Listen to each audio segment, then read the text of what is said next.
All right, let's dive into a book that makes some pretty explosive claims. We're talking about a story that purports to pull back the curtain on a hidden system of global economic conquest. And it's presented not as fiction, but as a real-life confession from a guy who says he was on the inside. Right from the very beginning, the author John Perkins hits you with this. It's a startling admission. He's not just telling some story he heard. He's claiming he was one of these economic hitmen, and that he's ready to expose exactly how the whole thing works. So, what in the world is an economic hitman? I know, it sounds like something straight out of a spy thriller, but Perkins insists this is a very real and very powerful job title. According to Perkins, their primary tools aren't guns and bombs, they're spreadsheets and fraudulent reports.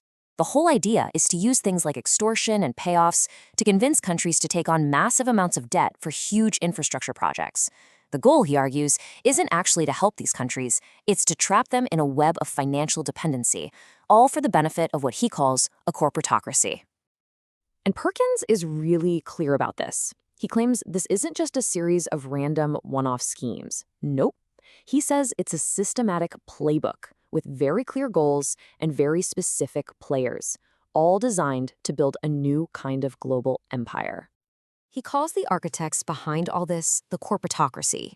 Now, it's interesting, he's not saying it's some kind of secret society meeting in a dark, smoky room. It's more a shared worldview, a common set of interests between the heads of big corporations, government, and banks that drives them toward the same goal, expanding this global empire. And this is where it gets really intense. He lays out this three-stage strategy, and it's basically a ladder of coercion. First, the EHMs like him go in with the economic carrots and sticks. If that doesn't work, he claims the jackals, CIA-backed assassins, step in. And only if both of those methods fail is the military sent in as the final, last resort. This slide really just nails the core idea of the book. It's about this shift from the old way of building an empire, with armies and flags and occupation, to a new, much quieter, and he argues, much more effective way. An empire built not on soldiers, but on debt.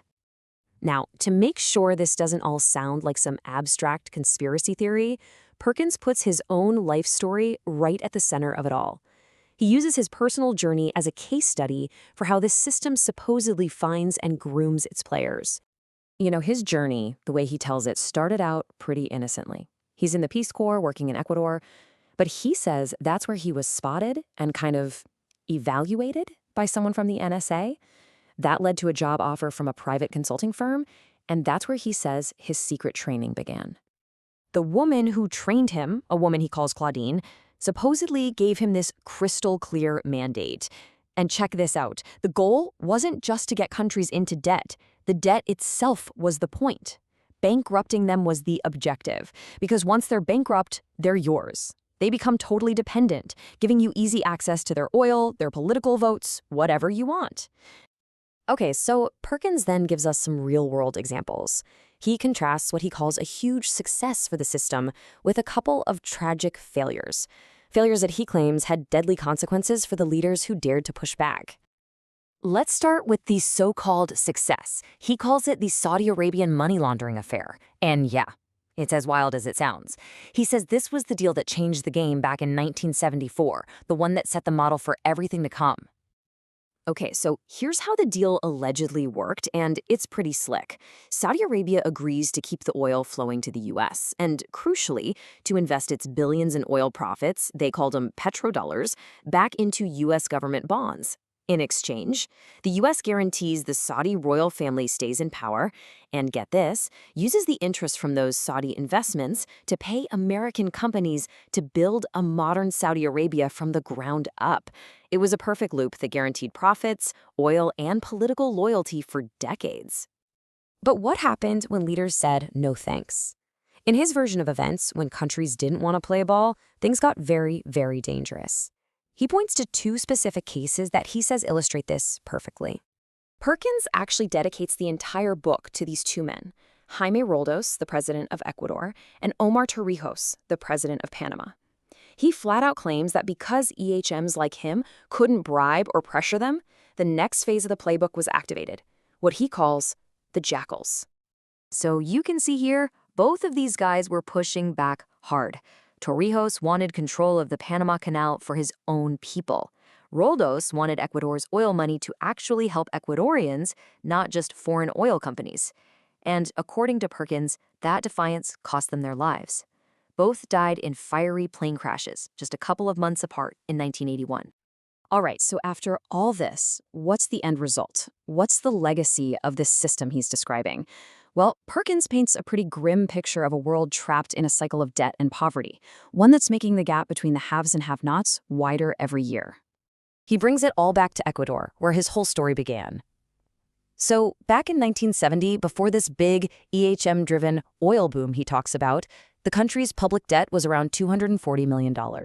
Manageable, right? But then you fast forward 3 decades. After all those massive infrastructure projects, that debt exploded to $16 billion. Just think about that jump from $240 million to $16 billion. And he's quick to point out this isn't just an Ecuador problem. He claims it's a worldwide pattern. The book points to data showing the income gap between the world's richest nations and its poorest more than doubled in that same time frame. But this chart, this is the real gut punch. It asks the question, where does the money actually go? For every $100 worth of oil pulled from the Amazon in Ecuador, he claims a whopping $75 goes straight to the oil companies. Meanwhile, less than $3, think about that, less than $3 is left for things like health, education, and helping the poor. And that really brings us to the core question the book leaves you with. It's a heavy one. When an empire is built not on armies, but on debt, who really ends up paying the price?